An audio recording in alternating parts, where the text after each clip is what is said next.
Tem poder quem ora, tem intimidade quem ora, tem relacionamento quem ora, tem discernimento quem ora, tem governo quem ora, se antecipa quem ora. Mas muitas vezes a gente olha a intercessão como sendo o ministério de alguém e a oração como sendo algo pontual, quando na verdade todos fomos chamados a sermos intercessores. A intercessão, eu já falei sobre isso, mas eu preciso relembrar para alguém, significa alguém que está entre sessões. Então um intercessor é alguém que se move entre os céus e a terra. Então você ouve a realidade dos céus e você comunica o que ouviu para a terra. Você enxerga a realidade nos céus e você compartilha o que você viu na terra. E quando você atrai os céus para a terra, algo sobrenatural acontece. Esse é o princípio da oração. Mas eu quero falar hoje sobre algo que é muito poderoso. A gente olha para Jesus e a gente vê que Jesus, em vários momentos da sua história, orou antes e depois de um grande mover. A Bíblia diz que Jesus, ele orou antes do seu batismo, ele orou em desertos, ele orou em momentos difíceis, ele orou quando tudo ia bem. E a partir do modelo de Jesus que eu quero que a gente mergulhe na palavra de hoje. Você está comigo? Diga amém. Primeiro princípio, antes de falarmos sobre qualquer coisa, é o entendimento de que Deus sabe o que você precisa. Olha para mim, irmão. Deus sabe o que você precisa antes de você falar. Mas por que precisamos falar, pastor? Porque quando falamos com Deus o que a gente precisa, não é para comunicar algo que Ele não sabe, mas é para expor a nossa dependência ao único que pode suprir a nossa necessidade. Quando Jesus pergunta para aqueles homens enfermos, enquanto caminhava na terra, o que Ele queria que Ele fizesse, Jesus não precisava de uma informação sobre a doença que eles tinham. Todo mundo sabia que aquele cego não enxergava, ou que aquele paralítico não andava. Todo mundo sabia que aquele leproso estava longe de casa e que ele tinha lepra e precisava de um toque. Mas quando Jesus pergunta, o que queres que eu te faça? Jesus está dando àqueles homens a oportunidade de estarem expostos diante do Deus que pode todas as coisas. E é isso que está acontecendo nessa noite. Jesus está perguntando para pessoas aqui, filho, o que queres que eu te faça? Qual é a sua necessidade? Qual é a sua impossibilidade? E a partir dessa vulnerabilidade que o meu milagre começa a ser gerado. Há alguém comigo aqui? Diga amém. Salmos 37:18 diz assim: o Senhor cuida da vida dos íntegros e a herança deles permanecerá para sempre. Em tempos de adversidade não ficarão decepcionados, e em dias de fome desfrutarão de fartura. Será que alguém pode dizer glória a Deus por isso? Sabe, a oração é um momento da gente conectar céus e terra, é um momento da gente compartilhar nossas necessidades, é um momento da gente agradecer por tudo que viveu. Mas a oração faz muito mais do que suprir o que você pediu ou te dar o que você precisa. A oração te torna mais parecido com Jesus. Eu não lembro de quem é o autor, mas essa frase, ela me impactou. Eu vi um tempo atrás, ela dizia assim: cada vez que eu oro, Deus tira algo meu e coloca algo dele. A oração faz um homem sanguíneo se tornar mais paciente. A oração faz um homem que é escasso se tornar mais generoso. A oração faz com que a gente se quebrante. É impossível você permanecer inflexível na presença do Deus Todo-Poderoso. A gente é quebrantado na presença de Jesus. A gente começa a se render na presença de Jesus. A gente começa a ser vulnerável na presença de Jesus. E todas as vezes que isso acontece, algo sobrenatural acontece em seguida. Eu lembro de um vídeo que eu vi um tempo atrás, de um campo de trigo, e aquela pessoa que plantava esse trigo estava falando que para eles é muito fácil de distinguir o trigo do joio. Aos olhos naturais, para a gente é quase impossível. Eles parecem a mesma coisa, mas para quem trabalha com isso todos os dias, para eles é muito fácil. E aí o repórter perguntou para ele: como é que vocês conseguem distinguir o trigo do joio? Ele falou: é só você esperar o vento passar. Quando o vento bate, o joio ele nunca se dobra, mas o trigo se dobra com facilidade. Por que temos desafios no nosso tempo de oração? Porque muitas vezes a gente tem essa dificuldade de se expor, de se lançar, de se quebrantar, de se derramar. Mas a verdade é que todo milagre sobrenatural acontece a partir do momento em que você se entrega, se derrama. A Bíblia diz que Deus não rejeita um coração quebrantado. Então eu quero falar com você nessa noite sobre um poder que libera o sobrenatural. Eu quero falar nessa noite sobre um princípio que foi, vamos junto lindão, vamos fluir, que foi negligenciado, que foi esquecido, que muitas vezes foi terceirizado, talvez até subjugado. não foi valorizado. Quantas vezes a gente acreditou que o ministério de oração, o ministério das irmãs do coque, ou a necessidade e a importância da oração é algo que a gente terceiriza para nossa esposa ou para nossa mãe? Quantas vezes a gente se move numa nova estação sem ter tempo com Deus, esperando que alguém ore por nós? Quantas vezes eu recebo mensagens de pessoas pedindo que eu ore por motivos que nem eles mesmos estão orando? Pastor, ora por fulano, ou ora por esse caso. Mas é muito provável que algumas dessas mensagens sejam só alguém terceirizando a importância de algo que nem elas mesmas estão suprindo. Mas a Bíblia fala a respeito de homens de Deus que tinham tempo com Deus, e porque tinham tempo com Deus, viveram coisas que homens naturais não viveram. A Bíblia diz que José ouviu dos céus o que ninguém tinha ouvido, por isso ele governou no seu período, no seu tempo. A Bíblia diz que havia uma seca eminente e os magos não conseguiram decifrar o sonho que o faraó havia tido. A Bíblia diz que os sábios e toda a corte não conseguiu decifrar o sonho que o faraó havia tido. Mas quando um jovem que ouviu os céus, ouviu o sonho de faraó, para ele foi muito fácil discernir o que ele estava sonhando, porque quem ouve os céus governa na terra. A Bíblia fala que Davi era um homem de Deus que estava cuidando do rebanho do seu pai. Não decidiram chamá-lo no dia em que um novo rei seria ungido, mas Deus mandou chamá-lo porque era ele quem Deus queria ungir. E a Bíblia diz que Davi era aquele que tocava a harpa para Saul. Davi era aquele que acalmava o espírito do rei quando ele estava conturbado, porque só dá para você derramar sobre alguém aquilo que você carrega. Davi carregava um pedaço do céu, e quando a boca dele se abria, o céu se manifestava onde ele estava. E não é à toa que Davi é removido de um lugar improvável e colocado no trono mais alto que um homem poderia se assentar, no trono de Israel, porque quem tem tempo com Deus governa na terra. Quem ouve os céus vive o que homens naturais não vivem. Eu estou pregando para alguém aqui nessa noite. Será que tem alguém aqui queimando por Jesus? Agora, quem não ouve os céus anda em círculos, gasta tempo com coisas que não liberam o nosso destino ou que não apontam para o nosso futuro. Quem não ouve os céus demora décadas para viver algo que com Deus poderia viver em anos. Quem não ouve os céus está sempre dependente da palavra profética de alguém que ouve. Quem não ouve os céus está sempre consultando profetas como se fossem videntes, ou está sempre em busca de uma migalha de alguém sendo liberada durante 40 minutos de uma pregação no domingo, porque não tem tempo secreto durante a semana. Quem não ouve os céus se torna consumidor e não filho, se torna cliente e não parte da igreja. Quem não ouve os céus, irmão, assiste milagres, mas não consegue liberar nenhum. Quem não ouve os céus até crê que Deus faz algo, mas não crê que Deus vai fazer na sua própria vida. Quem não ouve os céus tem medo do futuro, tem medo do inferno, tem medo dos demônios, tem medo da inveja, tem medo dos levantes. Mas quem ouve os céus pode declarar com autoridade: mesmo que eu ande pelo vale da sombra da morte, mal nenhum eu temerei, porque tu, Senhor, estás comigo. Podem 1000 cair ao meu lado, 10.000 à minha direita, mas eu não serei atingido. Alguns confiam em carros, outros confiam em cavalos, mas nós confiamos no Deus da nossa salvação. Alguém comigo aqui, pelo amor de Deus, diga amém. A Bíblia diz que os ímpios fogem sem que haja ninguém a persegui-los, mas os justos são ousados como um leão. Você vê a diferença de quem tem tempo com os céus e de quem não tem tempo com os céus, de acordo com a forma como eles reagem ao dia mau. Quem não tem tempo com Deus é inconstante quando os dias são maus. Quem tem tempo com Deus, ele é inabalável, independente da circunstância. A Bíblia diz que Davi, ele está orando, jejuando para que Deus salve o seu filho. Mas quando a notícia de que o seu filho havia morrido chega para o rei, ele troca as vestes, lava o rosto e recomeça. A gente vê inúmeros heróis da fé que sofreram perdas. Eles vivenciaram luto, mas eles não pararam no seu tempo de luto. Eles recomeçaram, porque eles sabiam que o Deus que fez no passado iria fazer de novo. A gente olha para a história de Jó: perdeu seus filhos, perdeu seus recursos, perdeu tudo que tinha, mas ele sabia que o Deus que havia dado no princípio iria restituir, e iria restituir muitas vezes mais do que tudo que foi removido. Irmão, quem tem tempo com Deus não depende da opinião de ninguém, porque carrega uma palavra que foi liberada por Deus desde a eternidade passada.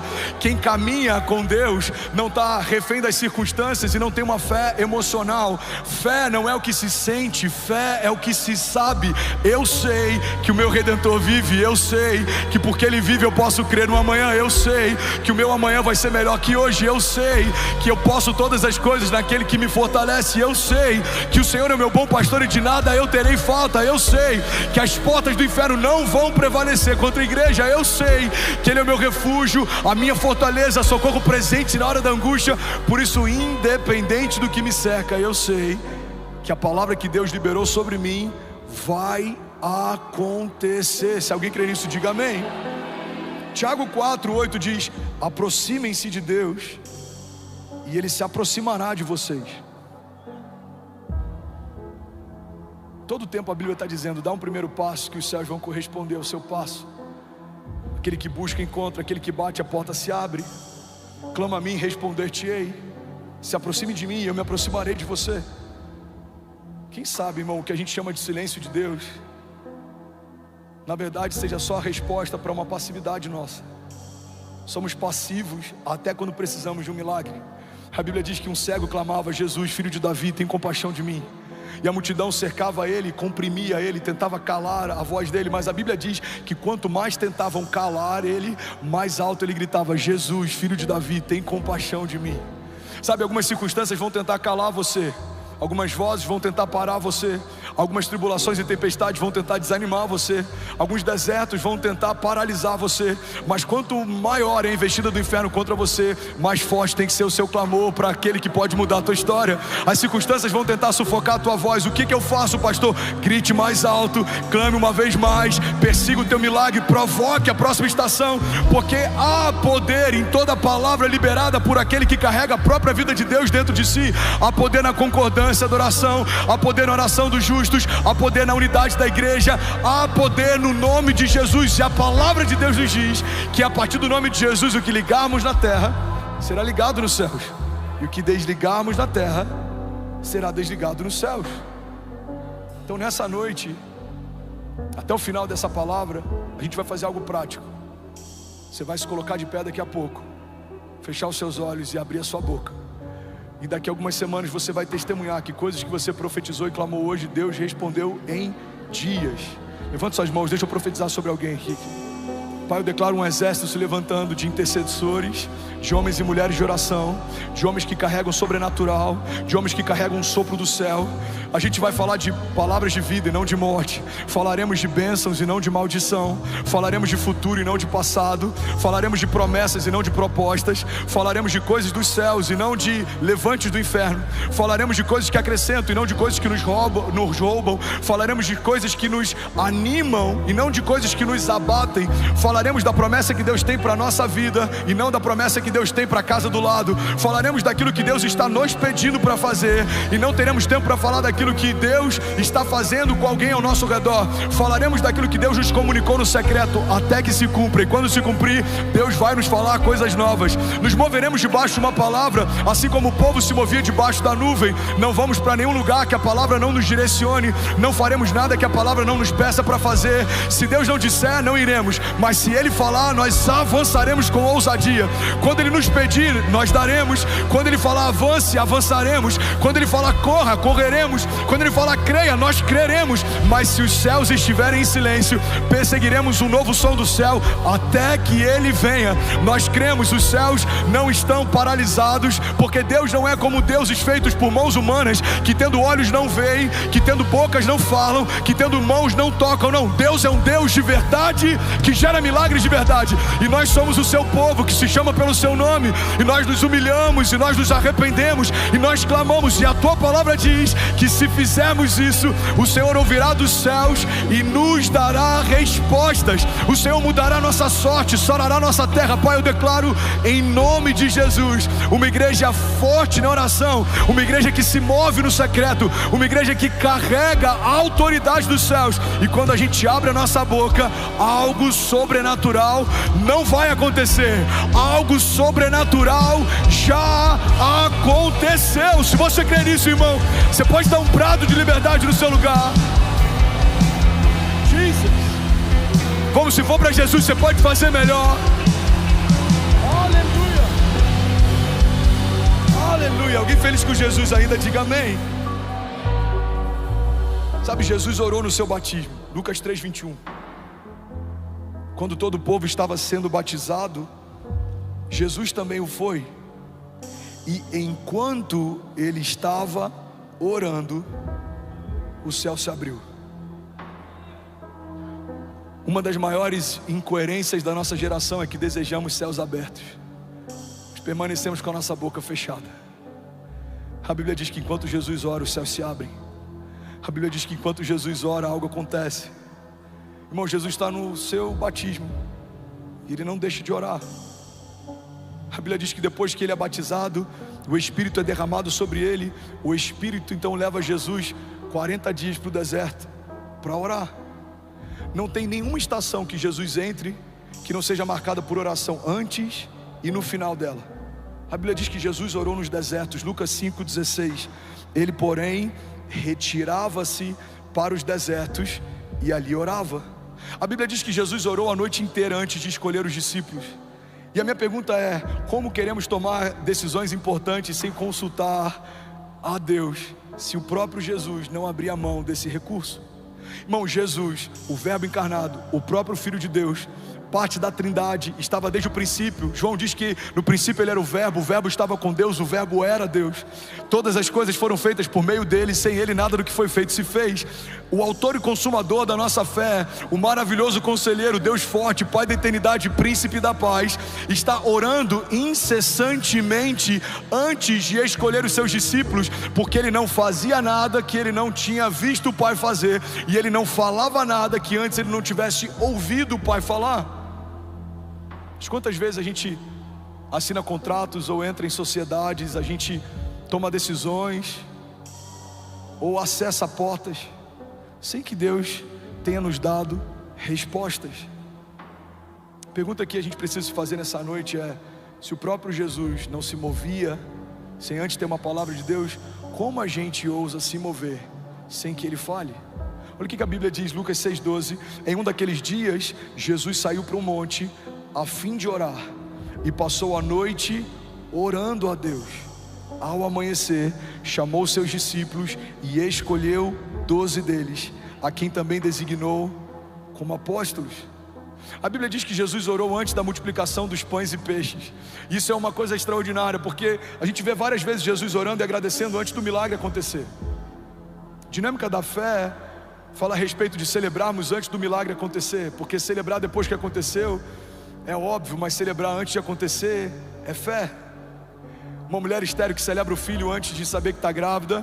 Uma família quebrada financeiramente que celebra o novo de Deus antes de um novo contrato chegar.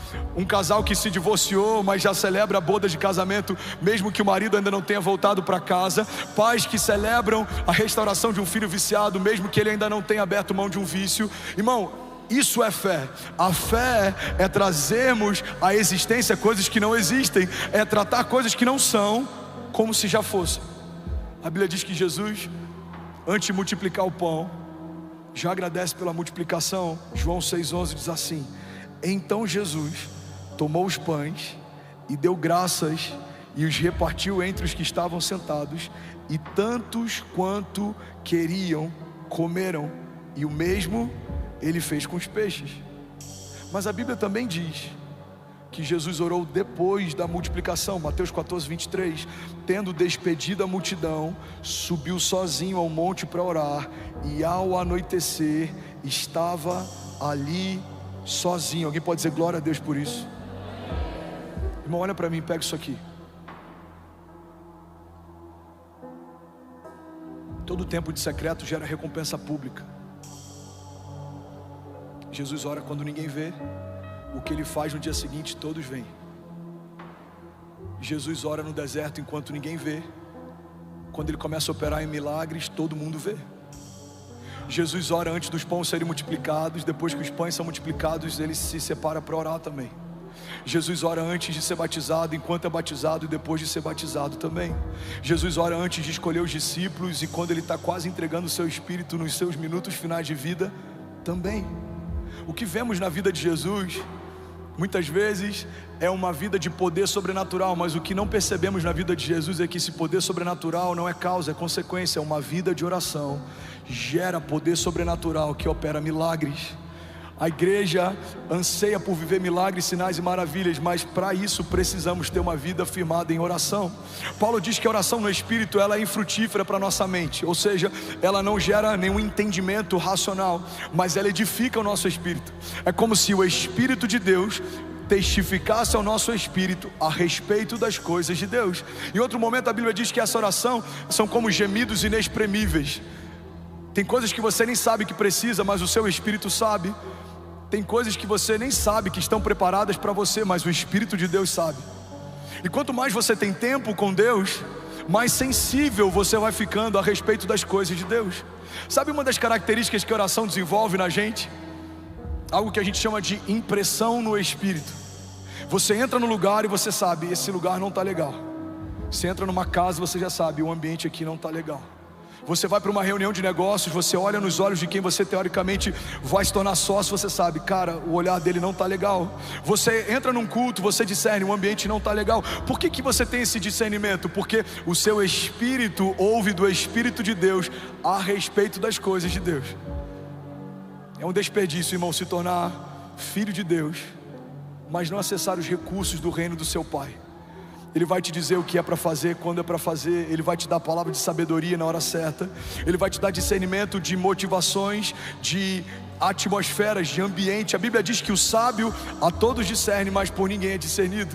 A Bíblia diz que o sábio discerne tempos e estações. Ele faz a coisa certa no tempo certo. Mas tudo isso é gerado num ambiente em que ninguém vê. Sabe, não são as nossas lives de oração, é a nossa oração no secreto. É quando ninguém ouve o teu choro, é quando ninguém ouve o teu clamor, é quando ninguém ouve a tua oração. É nesse momento que existe algo poderoso sendo gerado nos céus. A Bíblia diz que os céus recompensam o nosso tempo de secreto. Alguém está comigo? Diga amém. Jesus orou ensinando a oração do Pai Nosso, Lucas 11:1. A Bíblia diz assim: certo dia, Jesus estava orando em um determinado lugar, e tendo terminado, um dos seus discípulos lhe disse: Senhor, ensina-nos a orar, como João ensinou os discípulos dele. Então Jesus disse: quando vocês orarem, digam assim, vamos ler junto? Pai, santificado seja o teu nome, e venha o teu reino. Dá-nos cada dia o nosso pão cotidiano. Está em qual versão? Está na versão... Bota na versão NVI, por favor, meu lindo. Eu acho que está na versão Almeida, deve ter uns 60 anos. Eu estou brincando, mas é sério. Volta lá, por favor, lindão. Lucas 11:1, versículo 1. Certo dia Jesus estava orando em determinado lugar. Onde é que ele estava? Orando de novo. E tendo terminado, um dos seus discípulos lhe disse: Senhor, ensina-nos a orar, como João ensinou aos discípulos dele. Versículo 2. Então Jesus lhes disse: quando vocês orarem, digam: Pai, santificado seja o teu nome, e venha o teu reino. Dá-nos cada dia o nosso pão cotidiano. Perdoa os nossos pecados, pois também perdoamos a todos os que nos devem, e não nos deixe cair em tentação. E algumas versões diz: mas livra-nos do mal. Amém. A oração do Pai Nosso é uma oração que muitas vezes a gente ora junto antes de um jogo de futebol. A gente vê a seleção brasileira orando antes de uma partida importante, mas muitas vezes a gente ora de forma automática. A oração do Pai Nosso carrega os princípios mais poderosos do reino de Deus, porque fala a respeito de dependência e de reconhecimento da pessoa de Jesus e da autoridade que o Pai carrega. Santificado seja o teu nome, venha a nós o teu reino, seja feita a tua vontade. O pão nosso de cada dia nos dai hoje, perdoa as nossas ofensas, não nos deixa cair em tentação. A oração do Pai Nosso coloca a criação no seu devido lugar e coloca o Deus Criador no seu devido lugar também. Quando você ora segundo esses princípios, você reconhece que se não for o Senhor, você não pode nada. Se não for o Senhor, eu não tenho o que comer. Se não fosse o perdão de Deus, eu não tenho nem como perdoar. Se não fosse a vontade de Deus, eu não tenho como me mover. A oração do Pai Nosso é uma oração que foi ensinada por Jesus e carrega alguns princípios que são fundamentais no reino de Deus. A gente vê Jesus ensinando a oração do Pai Nosso, mas a gente também vê Jesus orando na ceia. Mateus 26 diz assim: quando comiam, Jesus tomou o pão e, abençoando, o partiu e o deu aos seus discípulos e disse: tomai e comei, isso é o meu corpo. E tomando o cálice, dando graças, deu então para eles dizendo: bebei dele todos vocês. Jesus, ele ora em todos os momentos, e inclusive ele ora na cruz e no Getsemane. Mateus 26:36 é um dos momentos mais pontuais dos evangelhos. Alguém está comigo aqui ainda? Diga amém. Versículo 36 diz assim: então chegou Jesus com eles a um lugar chamado Getsemane e disse a seus discípulos: assentai-vos aqui enquanto eu vou orar. Versículo 39, indo um pouco mais adiante, prostrou-se sobre o seu rosto, orando e dizendo: meu Pai, se é possível, passe de mim esse cálice, mas todavia não seja como eu quero, mas como tu queres. Versículo 42, indo então uma segunda vez, Jesus orou dizendo: Pai meu, se esse cálice não pode passar de mim sem eu beber, que seja feita a sua vontade. Versículo 44, e deixando-os de novo, foi orar pela terceira vez, dizendo as mesmas palavras. Uma oração de Jesus no Getsemane é um dos momentos mais angustiantes dos evangelhos, porque é um momento em que a gente vê Jesus tão vulnerável a ponto de transpirar sangue. Jesus está angustiado, ele sente uma angústia mortal. Jesus sabe que pela primeira vez ele vai ser desconectado da Trindade. Jesus sabe que vai deixar de ser justiça de Deus e vai se tornar pecado. Pela primeira vez, o Filho não vai ser mais um com o Pai e com o Espírito Santo. A Bíblia diz que aquele que não cometeu pecado se fez pecado por nós, para que nós fôssemos feitos justiça de Deus. Mas no momento de angústia, o que Jesus faz não é correr ou fugir, o que Jesus faz é orar. Jesus ora antes da multiplicação, Jesus ora antes de se entregar como um pão partido por nós. Jesus ora antes de escolher os discípulos, Jesus ora pelos discípulos antes de enviá-los. Jesus ora antes de ser batizado, Jesus ora assim que foi batizado. Igreja de Jesus, olha para mim, guarda isso com todo carinho. Precisamos orar em tempo e fora de tempo, se quisermos viver a plenitude do que Deus nos prometeu.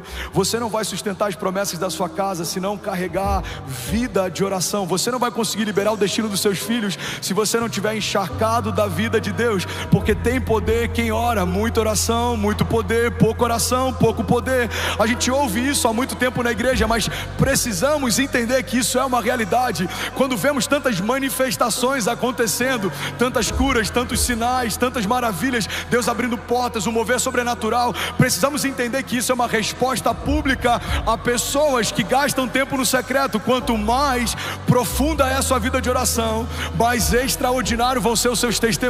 E eu não sei qual é a tua expectativa para 2024, mas a minha oração é para que ainda esse ano a gente possa viver o maior romper da nossa história, a gente possa colher coisas que a gente não colheu, a gente possa viver milagres que a gente não viveu. Mas para isso, irmão, não tem expectativa que sustente um milagre sobrenatural se não for a partir de uma vida de oração. Você está comigo? Diga amém. Os voluntários estão comigo? Diga amém. Os pastores apaixonados estão comigo? Diga amém. Por que tanta resistência nesse culto? Porque esse entendimento muda a vida de uma igreja. Por que tanto silêncio nesse culto? Porque queremos o fruto de uma vida de oração de alguém, mas nem sempre queremos ouvir sobre a necessidade de orarmos mais. Essa pregação para a nossa geração corre o risco de se tornar até entediante. Muitos querem ouvir sobre avivamento, poucos querem entender como os avivamentos começam. A Bíblia fala que Elias orava e algo acontecia. A Bíblia fala que Josué, a Bíblia fala de homens de Deus: Moisés, Davi, José, Pedro, Paulo. Todos esses homens foram marcados por Deus no secreto. Lemos sobre as suas recompensas públicas, não conseguimos ter ideia do quanto eles geraram em oração aquilo que viveram enquanto todos viam. Igreja, olha para mim, o que vamos viver como igreja, o que você vai viver como casa, não se compara com aquilo que você viveu até aqui. A Bíblia diz que olhos não viram, ouvidos não ouviram e nem penetrou no coração do homem aquilo que Deus tem preparado para aqueles que creem. Mas nesse mesmo texto diz: mas Deus já o revelou por meio do seu Espírito. Algumas pessoas me perguntam: pastor, você imaginava viver o que você está vivendo? Não, há 10 anos atrás não, mas há 2 anos sim. Eu vi aquilo que vivemos hoje quando isso era impossível. Se você me perguntar: André, você imagina que aquilo que a gente vai viver daqui a 10 anos como vai ser? Não, daqui a 10 anos não, mas os próximos 2 Deus já me revelou. A gente não vai andar no escuro tateando, tentando encontrar um caminho, não. Enquanto você caminha, mesmo que os seus olhos não veem, Deus está dizendo o que Ele preparou para aqueles que creem. E os seus olhos não viram, os seus ouvidos não ouviram, não penetrou no teu coração, mas Ele já revelou por meio do Espírito. E esse é o testemunho dos filhos de Deus. A Bíblia diz que o testemunho dos filhos de Deus é que os filhos de Deus caminham pelo Espírito de Deus. Você não vai andar desenganado, você não vai ficar tentando. Irmão, um homem de Deus não tem tempo para ficar tentando. Você não vai tentar. Pastor, eu estou namorando com uma pessoa, eu vou tentar para ver se dá certo. Pastor, eu estou vendo um negócio, eu vou tentar para ver se funciona. Não, irmão, você não tem tempo para tentar. Você vai acessar o maravilhoso conselheiro e ele vai te dar um conselho de sabedoria, e você vai se mover com assertividade, e algo sobrenatural vai acontecer. E você não vai depender de conselho de homens. Talvez alguns homens vão te dizer: não faça, mas se Deus disse, vai. Porque é melhor ter uma palavra de Deus do que um bom plano. É melhor ter uma direção de Deus do que bons conselhos. A Bíblia diz que existe sabedoria na multidão de conselhos, mas não há sabedoria nos conselhos da multidão. A multidão falaria para Noé: não construa.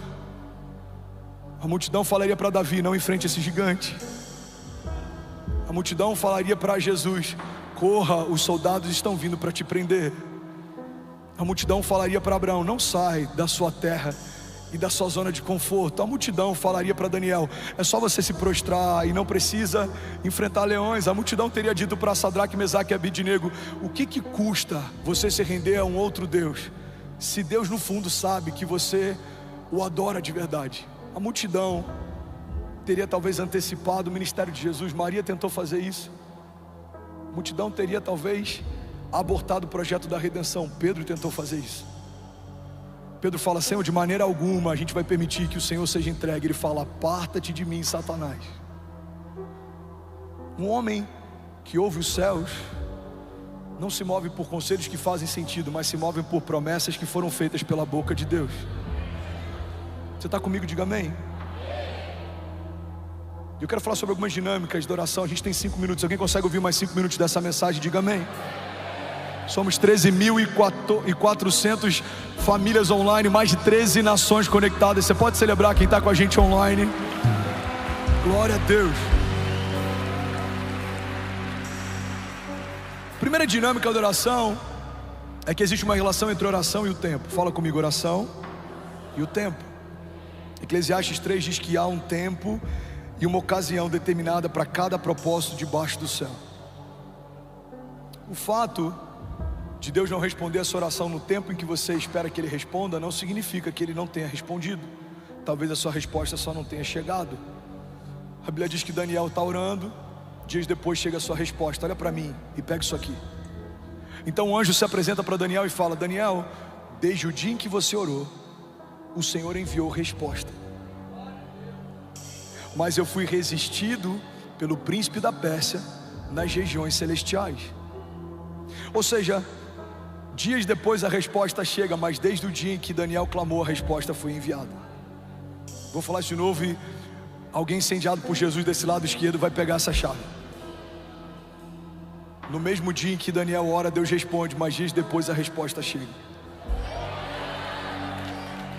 É como uma mulher grávida, uma mulher estéril que não pode gerar, pode receber a vida no seu ventre da noite para o dia, mas o bebê não vai nascer no dia seguinte. Você precisa esperar o tempo da gestação. Sabe, o fato de você não tocar ainda em alguns milagres não significa que eles já não sejam realidade. Deus já enviou algumas respostas, Deus já respondeu algumas dúvidas e inquietações, Deus já está movendo algumas realidades, Deus já está abrindo algumas portas. Irmão, eu creio que enquanto a gente está aqui, Deus já está curando algumas enfermidades, Deus já está visitando alguns ventres. Vamos, eu quero profetizar sobre alguém. Enquanto estamos aqui, Deus já está removendo do coração de pessoas projetos que Ele não se alegra, ideias que não foi Ele quem deu. Mas Deus também está confirmando no coração de pessoas lugares, sociedades, negócios, projetos que é o Senhor quem te deu. Ele está dizendo: filho, fui eu quem fiz, fui eu quem abri, fui eu quem te deu. Avance, creia, não tenha medo, não tenha medo. Eu sou contigo, eu estou com você. Essa porta fui eu quem abri, essa sociedade fui eu quem propus, essa empresa fui eu quem te dei. Porque a porta que Deus fecha ninguém abre, mas a porta que Deus abre, irmão, ninguém fecha. E quem caminha com Deus sabe que é melhor uma porta fechada por Deus do que tentar forçar uma porta que Deus nunca abriu. É melhor você ter algo que Deus retirou de você do que tentar retirar de Deus algo que Deus disse que não é mais para esse tempo. Tem lugares que você amava estar, Deus mandou você sair, você não sabe por quê, mas você não ouvia conversas que Deus ouviu, você não viu coisas que Deus viu. Tem lugares que você amava estar, pessoas que você queria com você, mas o próprio Deus retirou. Por quê, pastor? Porque Ele sabe daquilo que você não sabe, Ele vê aquilo que você não vê. Talvez no seu tempo presente não faça sentido algumas renúncias, mas no seu tempo futuro elas vão fazer todo sentido. Tem estações, irmão, que Deus nos pede coisas que parece que agora tudo está desmoronando. Deus remove bases de segurança, Deus remove pessoas, conexões, alianças, mas a verdade é que quem caminha com Deus, mesmo em momentos que parece que tudo está desmoronando, na verdade no seu destino profético está tudo se encaixando. José foi vendido, mas a venda dos seus irmãos deixou ele mais perto do seu destino profético. Irmão, Davi foi esquecido, mas quando o profeta manda chamar, naquele dia a unção liberou seu destino profético. A gente vê muitos homens de Deus que por algum momento eles foram empurrados por uma tribulação ou tempestade, mas aquela tempestade foi o passaporte para o cumprimento de um destino profético. O que seria de José se não fosse a venda dos seus irmãos? O que seria Davi se não fosse a perseguição de Saul? O que seria Moisés se não fosse o genocídio de uma geração? Será que os braços da filha de Faraó teriam recebido Moisés se aquele menino não precisasse fugir da morte lançado num cesto? Será que José falaria para o copeiro e para o padeiro a respeito de revelação de sonhos se não estivesse no mesmo cativeiro em que eles estavam? Será que Daniel teria visto o que viu naquela cova enquanto leões jejuaram na presença dele, se ele não tivesse permanecido fiel e inabalável diante da perseguição? Será que eu e você estaríamos de pé se Jesus tivesse afastado o cálice e não tivesse obedecido à vontade do Pai? Será que a minha casa e a sua seriam salvas se o Filho de Deus preferisse fazer a vontade dele do que obedecer à vontade do Pai? Será que se Jesus não tivesse uma vida de oração, sendo 100% homem, apesar de ser 100% Deus, será que se ele não tivesse consultado ao Pai como consultou no Getsemane, a nossa história não teria sido diferente? Glória a Deus por Judas, e pela sua traição liberou o destino profético de toda a humanidade. Glória a Deus pela venda dos irmãos de José e pela forma como eles passaram a resisti-lo, empurraram José para o seu governo. Glória a Deus pelo cesto que carregava Moisés no rio. A mulher que iria pegá-lo minutos depois liberaria sobre ele realeza. Glória a Deus pelas minhas tribulações e faltas, porque a doença de 2017 me deu autoridade para ministrar sobre enfermos. Glória a Deus pelos desafios que a gente passou quando não tinha direito o que comer, porque isso me deu liberdade para tirar famílias da rua e liberar sobre elas um destino profético. Glória a Deus pelas perseguições ministeriais e homens fortes que tentaram apagar o meu nome, porque eu permaneci fiel e o próprio Deus soprou o meu nome em lugares em que alguns desses homens não têm mais acesso, não podem entrar. Glória a Deus, irmão, pelas lutas e tribulações que, como Paulo diz, são leves e momentâneas, mas elas estão gerando em nós uma glória eterna que pesa mais do que todas elas. Glória a Deus pelos testes, porque são eles que nos promovem. Glória a Deus pelas faltas, porque são elas que fazem a gente reconhecer o que de fato importa. Quando todas as nossas bases são removidas, a gente se lembra que tudo que a gente precisa a gente já tem. Jesus, o autor e consumador da nossa fé. Ele é poderoso para restituir o que foi roubado. Ele é poderoso para te dar o que tentaram tirar de você. Mas para isso você precisa, irmão, ouvir os céus. Talvez ao seu redor as palavras são palavras de desânimo, de cansaço, de morte, mas as palavras que Deus tem para você são palavras de vida e de eternidade. Talvez alguém perto de você vai dizer: 2024 é o ano mais desafiador da nossa empresa. Mas alguém que ouve os céus precisa se levantar e declarar: não, 2024 é o ano de aceleração sobrenatural. Nunca vimos o que veremos a partir de agora. Talvez alguém na tua família vai dizer: eu nunca vi um ano tão difícil, com tantos desafios. Alguém precisa se levantar nessa casa e dizer: não, 2024 é um ano da dupla honra de Deus. Os céus estão abertos e nada vai faltar. Vamos, alguém comigo? Não vai faltar unção, não vai faltar recurso, não vai faltar direção, não vai faltar alegria, não vai faltar saúde, porque alguém que ouviu os céus está comunicando à terra: é tempo de viver milagres, é tempo de se levantar, é tempo de fluir em dons, sinais e maravilhas. Igreja de Jesus, levanta e resplandece. Alguém comigo aqui? Aleluia, aleluia. Vamos, se for para Jesus, você pode fazer melhor. Aleluia. Você vai chegar na sua segunda-feira, e quando você ouvir algo que não coopera com o que Deus te falou, você precisa combater o que ouviu. Irmão, eu acho que a gente vai precisar fechar. Por quê? As contas não estão fechando. Deixa eu ver. Deus te deu uma palavra? Deu. Então faça sonhos maiores do que você tinha antes da crise. Porque se foi Deus quem te deu essa empresa, é Ele quem vai fazer ela superar qualquer tribulação.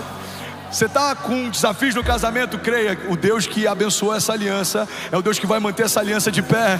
Você não vai pensar como seria se você se divorciasse. Você vai pensar: aonde faremos as bodas no próximo ano? Vamos, alguém comigo? Se alguma mulher aqui não consegue gerar, coloca a mão sobre o seu ventre. Você não vai ficar pensando: como seria bom se eu tivesse um filho. Não, você vai pensar: qual o nome que ele vai ter quando o Senhor me der. Irmão, a fé é uma dinâmica de antecipação. Tratar as coisas que não são como se já fossem. Alguém comigo aqui? Diga amém. Levante suas mãos, declare com autoridade. Diga: Pai, eu creio que há poder no nome de Jesus. Diga: eu creio que há poder em toda palavra que sai da boca de Deus a meu respeito. Diga: e a despeito do que o inferno está dizendo, eu carrego uma palavra de Deus. Diga: o Senhor não é homem para que minta, nem filho do homem para que se arrependa. Se Deus disse que vai acontecer, eu sei, no céu já aconteceu. Você pode dar um brado de liberdade no seu lugar? Vamos, será que alguém pode fazer barulho? Aleluia, aleluia, aleluia. Alguém feliz com Jesus ainda? Dinâmica da oração, ela tem que levar você para um lugar em que você vai ser incompreendido. Olha para mim e permanece de pé. A gente vai finalizar aqui. Vocês são incríveis. Se as suas orações fossem escutadas, ouvidas, se eu pegasse o seu tempo de secreto e colocasse no microfone aqui,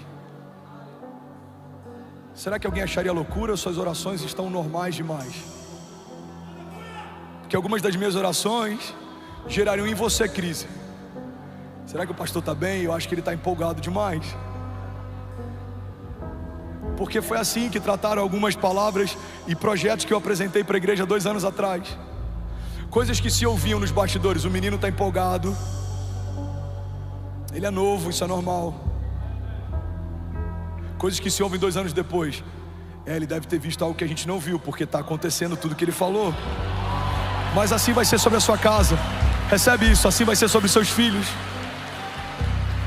Você vai ver coisas nos seus filhos que ninguém está vendo. Você vai liberar isso sobre eles. Mas um dia, todos os olhos vão ver aquilo que Deus já revelou no Espírito. Você pode ter um filho dislexo, talvez com TDAH, qualquer problema de assimilação, de conexão. Você vai ouvir de Deus quem Ele é, e você vai profetizar sobre Ele quem Ele é. Você é cabeça e não cauda. Você é filho de Deus. Você vai viver algo glorioso. O seu destino é extraordinário. Você vai tocar nações. Você vai ser grande entre os homens. Você vai aconselhar príncipes. Alguns vão olhar e falar: mas não faz sentido. Deus não te chamou para profetizar o que faz sentido.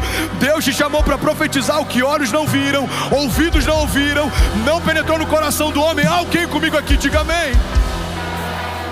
Quantas vezes a gente gasta tempo falando que todo mundo está vendo? O que todo mundo está vendo é óbvio, mas o que Deus vê? É sobre isso que precisamos falar. Como falaremos se não ouvimos? Eu preciso falar o que Deus fala. O que é fé? Fé é falar o que Deus fala, pensar como Deus pensa e ver o que Deus está vendo. A Bíblia diz: no ano em que morreu o rei Uzias, eu vi o Senhor assentado no alto e sublime trono. E haviam serafins que estavam em torno do seu trono, dizendo: santo, santo, santo é o Senhor dos exércitos, e toda a terra está cheia da sua glória.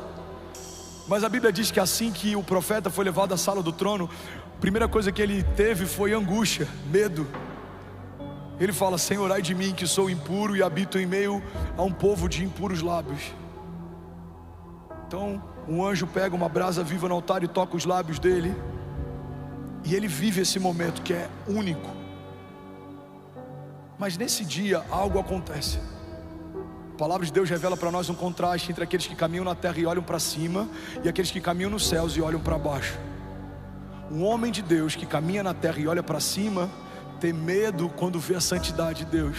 Ele acha que está tudo perdido, ele é um homem puro, e o povo em que ele caminha é um povo de impuros lábios. Mas a Bíblia diz que os anjos de Deus, quando olham dos céus para a terra, eles veem que toda a terra está cheia da glória de Deus.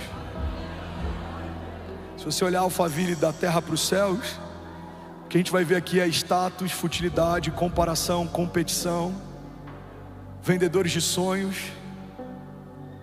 Mas se a gente olhar Alphaville dos céus para a terra, o que os céus veem? Eu vejo uma onda de avivamento. Eu vejo um celeiro para nações. Eu vejo um lugar que vai ser chamado de casa de oração, refúgio, porto seguro. Eu vejo uma casa de esperança. Eu vejo uma casa de destino. Se você olhasse para a minha casa em 2017, da terra olhando para os céus, o que você ia ver? Senhor, salva o André. O coração dele está parando, a válvula mitral dele está muito mal, o nível da endocardite dele aguda está muito alto, o coração está tomado. Dava para ver de olho nu no exame do transesofágico, na câmera do transesofágico, dava para ver a quantidade de aglomeração de bactérias. Meu coração estava verde. Mas e dos céus para a terra? O que os céus veem? Esse milagre vai ser testemunhado em nações. Milhares e milhares e milhares ouvirão o que eu fiz. Esse milagre vai desencadear uma onda de milagres de cura